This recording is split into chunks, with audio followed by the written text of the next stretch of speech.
Chairman Liaquatabad town Faraz Haseeb vice chairman Ishaq Taimuri की क़यादत में भारतीय बर्बरियत के खिलाफ एहतजाजी रैली। भारत की आबी जारहियत आलमी मुआहिदों की खिलाफ वर्जी है जिसे हम यकसर मुस्तरद करते हैं। फराज हसीब पूरी पाकिस्तानी कौम सालमियत पाकिस्तान के लिए अफवाज के शाना बशाना खड़ी है। Karachi chairman Liaquatabad town Faraz Haseeb vice chairman Ishaq Taimuri municipal commissioner Darya Khan पताफी और असिस्टेंट कमिश्नर लियाकत बाद मोहम्मद उस्मान की क़यादत में भारतीय बर्बरियत के खिलाफ एहतजाजी रैली। भारत के खिलाफ रैली लियाकत बार नंबर 10 से निकाली गई। Chairman Liaquatabad town Faraz Haseeb ने रैली से खिताब करते हुए कहा, भारतीय जारहियत का मुंह तोड़ जवाब देने के लिए पूरी कौम मुत्तहिद है।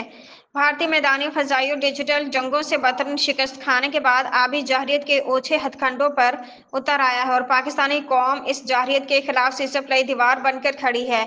भारत पाकिस्तान के हवाले से किसी गलत फहमी में न रहे। आज का पाकिस्तान भारत और इसके गठजोड़ दुश्मन ताकतों को नेस्तो नाबूद करने के लिए काफी है। उन्होंने मजीद कहा कि भारत की आबी जारहियत आलमी मुआहिदों की खिलाफ वर्जी है जिसे हम यकसर मुस्तरद करते हैं।